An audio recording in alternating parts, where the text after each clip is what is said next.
Hi, I am Dr. Chakravarti. I am a consultant physician at Metro Multi-Specialty Hospital in Noida. I am practicing in this field for last 15 years. Today I am going to discuss something about rational use of antibiotics in clinical practice. Rational use of antibiotic in clinical practice is a very important upcoming topic these days. We are using antibiotics day in and day out and finding there is a lot of resistance to antibiotics in clinical practice. Today I will be discussing something about the antibiotic pearls and pitfalls, how to interpret the culture reports and case studies. First, it is antibiotic pearls and pitfalls. Which one of the following cephalosporins have very good pseudomonal coverage? Ceftriaxone, ceftazidime, cefoperazone, cefepime and cefoxitin. Now we all know that the first and second generation cephalosporins cover pseudomonas. In the third generation cephalosporins, only ceftazidime and cefoperazone covers the pseudomonas. Which of the following drugs should not be used in enterococcal infection? Cefoperazone, ceftriaxone, vancomycin, ampicillin plus gentamicin, imipenem, piperacillin plus tazobactam. No cephalosporin covers enterococcus. The patient has been diagnosed with community-acquired skin and soft tissue infection caused by Staphylococcus aureus, sensitive to methicillin.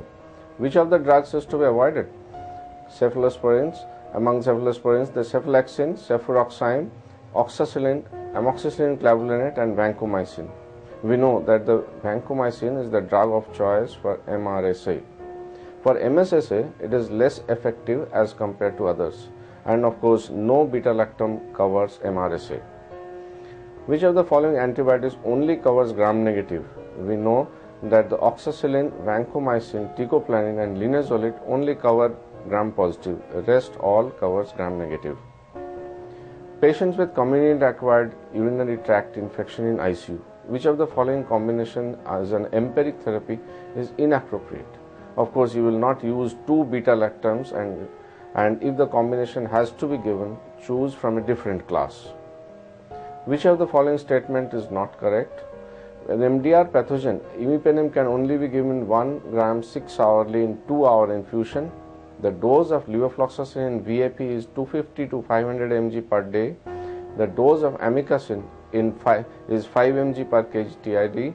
The correct dose of piptazo is 4.5 grams 6 hourly, and time-dependent antibiotics can be given in prolonged infusion. We know that the aminoglycosides and fluoroquinolones are concentration-dependent antibiotics, so they should be given in single high daily dose.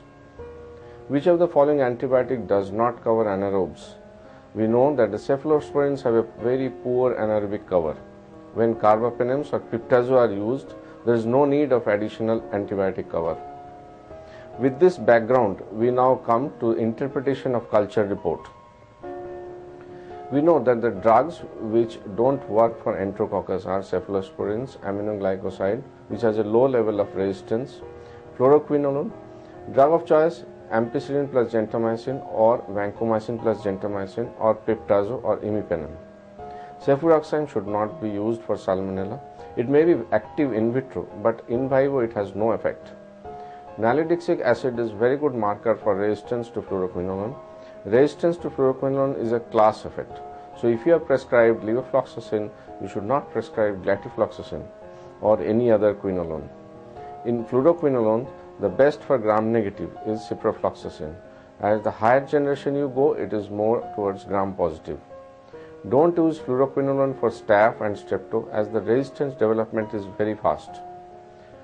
Most staphs are sensitive to aminoglycoside, but most streptococci are resistant. Ampicillin and amoxicillin or amoxiclav or first generation cephalosporins don't cover Enterobacteriaceae except E. coli. If the staph is resistant to erythromycin, it will be resistant to clindamycin also.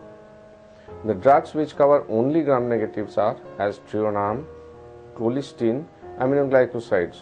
They cover staph only in gram-positives.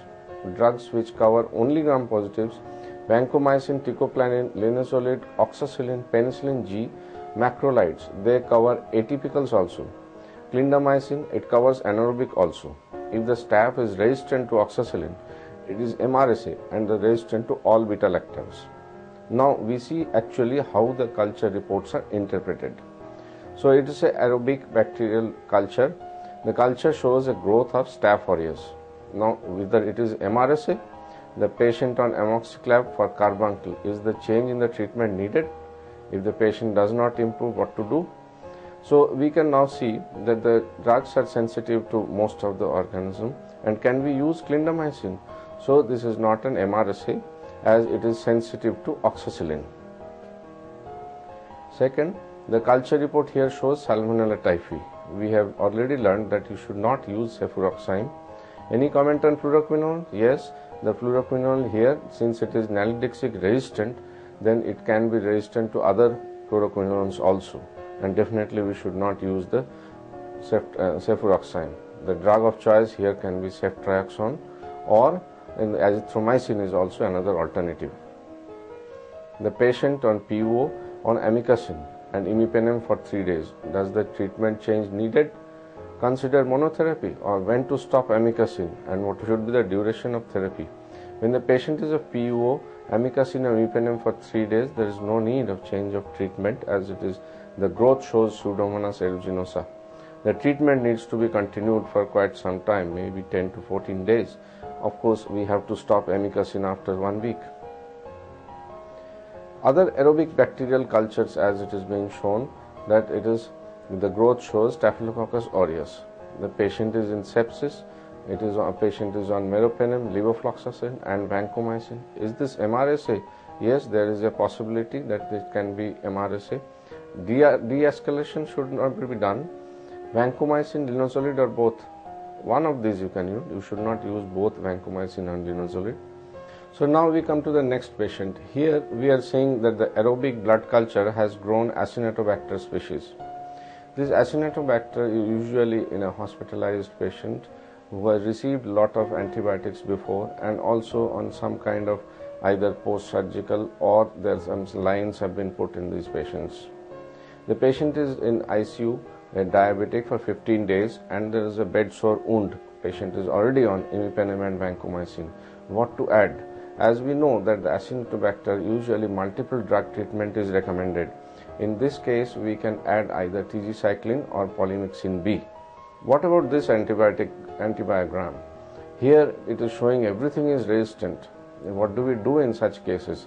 Here we have to ask for MIC from the microbiologist, and also we have to see whether the PK/PD combination is adequate for this. Here only the polymyxin B as being shown is effective. In such case, only polymyxin B is not sufficient. We have to give other antibiotics as well, which have a very high MIC value for these patients. Now, based on these things, as we have learned already, now we can go ahead with various case studies.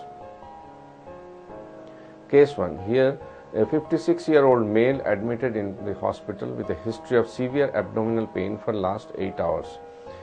The ultrasound shows a ruptured appendix. Total count shows 14,000. Blood pressure is well maintained and temperature is 98.8. The patient is posted for surgery immediately. Now, the patient doesn't have a history of hospitalization